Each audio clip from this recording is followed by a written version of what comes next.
What's up everyone, Sean here, and today in this video I'll be breaking down Pokken Tournament as I was able to get my hands on it in Japan during my vacation. And also I'll be giving my first impressions on the game as well. This footage is featuring myself playing the game for the very first time. So Pokken Tournament is a much more simpler fighting game comparing to other ones that we know today.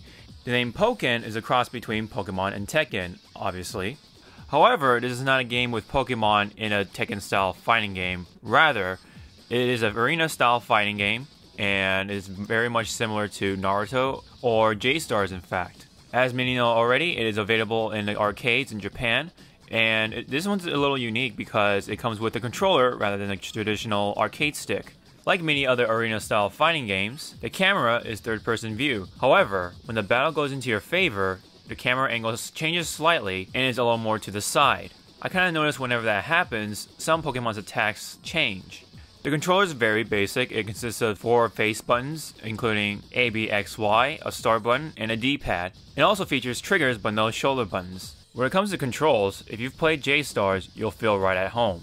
Pokken Tournament's mechanics consist of light attacks, strong attacks, a jump, special attacks, or Pokemon attacks in this case, which are all on each face button. You can also do 2 more things by pushing a combination of buttons. For example, light and jump will get you a grab, while strong and Pokemon attack will get you a guard attack. A guard attack is basically an armor attack like you see in other fighting games. You can also dash around by hitting a direction twice. One trigger guards, while the other calls for the assist Pokemon. Whenever you call an assist Pokemon, after their attack or assist, they disappear and must recover for a set period of time. The combos are very simple, having to push all lights or all strong attacks. You can also do a combination of both depending on the Pokemon. Holding a direction and an attack button will do different attacks, whether it's light, strong, or even Pokemon attacks. And like all fighting games, you're working towards a special meter of some kind, or super. In this case, this is called a burst gauge. Unlike J-Stars, using special attacks does not deplete this meter. Whenever your gauge is full, you can use it by hitting both triggers. By doing so, you're able to use the Mega Evolution of certain Pokemon or just power-up states for others. Whenever you engage Burst Mode close to the opponent, they are left in a stunned state. During Burst Mode, you're able to use your Super once per Burst Mode. And of course, these attacks are the most powerful, so use with caution. But even after using a Super attack, your Burst Mode keeps going. Each Pokemon appear to have different health, and all either come from the 4 types. And we're not talking about elemental types. These 4 types are Power, Speed, Standard, and Technique. Power is all about strength. Speed types can get around the battlefield, but have to do combos in order to do damage. Standard is the well-balanced type, and Technique has special abilities like Gengar turning invisible. Now again, this is not a Tekken fighting game with Pokemon, but rather, it is a Pokemon fighting game with Tekken references. For example, Pikachu has Mishima-style attacks, and it looks rather comical and awesome. But like in Tekken, you want to drive your opponents to the wall. All stages are relatively small and have invisible walls.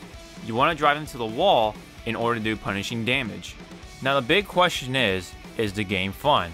And will the game last long?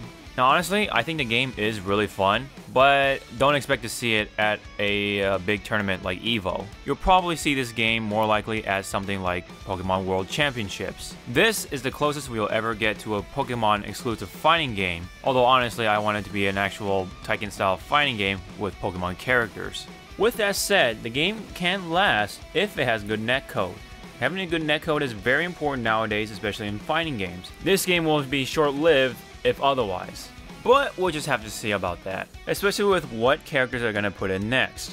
And of course, with Gengar in the game, I have a lot of fun with it, and also Pikachu is really awesome to play as. However, unfortunately, I really wanted to play Blaziken but couldn't at the time because of the obscure registration process. And I'm actually excited that it's coming to the Wii U in spring 2016.